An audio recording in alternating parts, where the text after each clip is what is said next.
Baik, perkenalkan kami dari kelompok 12 dengan materi pewarisan sifat. Saya Karolini Dwi Septia dengan NIM 035. Saya Lili Juniarti dengan NIM 001.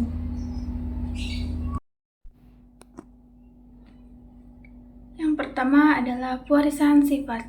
Apa itu pewarisan sifat? Pewarisan sifat atau hereditas merupakan penurunan sifat dari induk atau orang tua kepada keturunannya. Sifat-sifat suatu makhluk hidup diwariskan melalui sel kelamin jantan dan sel kelamin betina.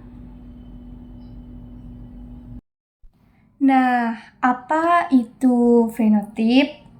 Fenotip adalah sifat yang tampak dari luar, contohnya seperti rambut, warna mata, tinggi badan seperti ayah, bentuk wajah, dan warna kulit yang dominan seperti ibu.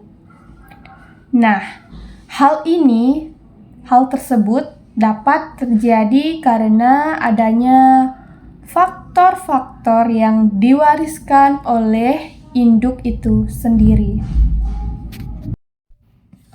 Nah, apa itu gen? Gen ini diwariskan sifat yang dibawa oleh gen-gen sendiri adalah segmen pada DNA yang memiliki sisi promotor, sisi pengkode, dan terminator pada setiap untai DNA.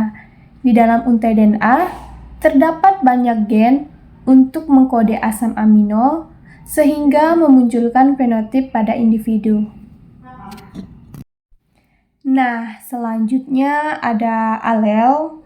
Alel adalah gen yang berpasangan halal, memiliki pengaruh berlawanan, terbentuk karena adanya variasi pada urutan basa nitrogen akibat peristiwa mutasi. Contohnya A besar dengan A besar artinya homozigot dominan.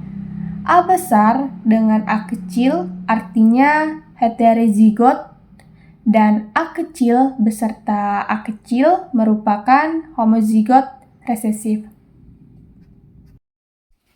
Nah, apa itu kromosom? Kromosom adalah sebuah molekul DNA panjang yang mengandung sebagian atau seluruh materi genetik suatu organisme ke sebagian besar kromosom.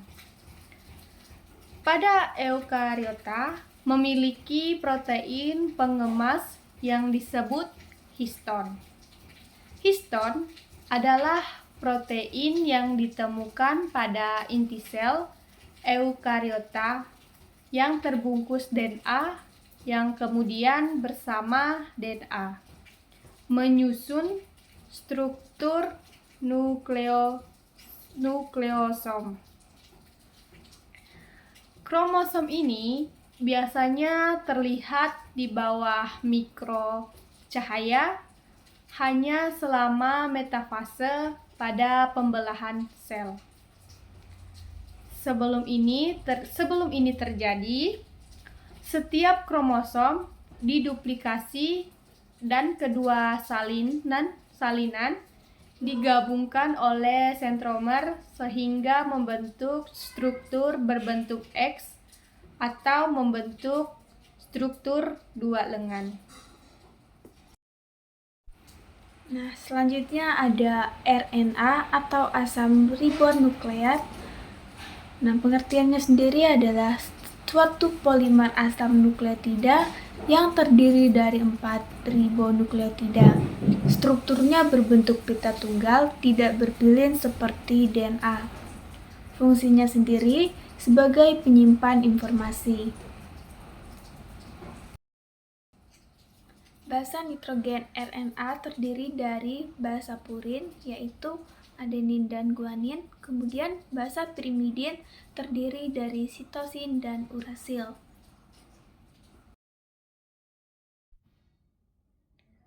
Hukum Mendel. Yang pertama, hukum segregasi.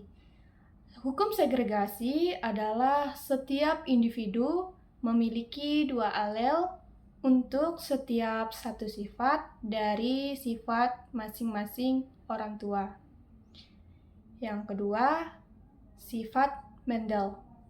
Sifat Mendel ini hukum asortasi adalah gen yang berbeda yang diwariskan secara independen. Yang selanjutnya adalah tipe pewarisan sifat. Contoh, dominan artinya sifat yang muncul meskipun hanya satu alel dominan. Resesif artinya sifat yang hanya muncul jika kedua alelnya resesif. Sifat dominan dan resesif menggunakan tanaman kacang polong. Perbedaan antara bunga ungu yang artinya dominan dan bunga putih resesif dengan label genotif masing-masing. Contoh yang kedua adalah kodominansi. Kodominansi adalah di mana kedua alel sama-sama diekspresikan sehingga menghasilkan fenotip campuran atau ganda. Contohnya golongan darah alel IA untuk golongan darah A, alel IB untuk golongan darah jika seseorang memiliki alel IA dan IB, maka golongan darahnya adalah AB.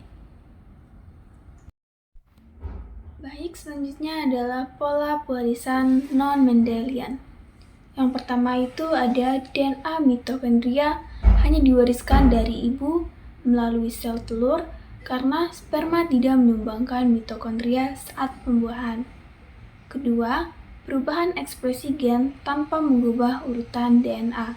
Dan yang terakhir, 3, hanya satu alel aktif tergantung dari mana alel tersebut diwariskan baik dari ayah maupun ibu. Baik, yang selanjutnya adalah mutasi genetik. Apa itu mutasi genetik? Jadi, mutasi genetik adalah perubahan pada DNA yang dapat mempengaruhi sifat yang diwariskan. Pertama, jenis mutasi 1, mutasi titik adalah pergantian satu basa DNA. Contoh, anemia sel sabit atau perubahan basa A menjadi P dalam gen hemoglobin. Kedua adalah mutasi kromosom, di mana terjadi perubahan pada struktur kromosom. Contohnya Down syndrome yang memiliki trisomi 21 memiliki salinan kromosom 21. Nah, selanjutnya ada aplikasi pewarisan sifat.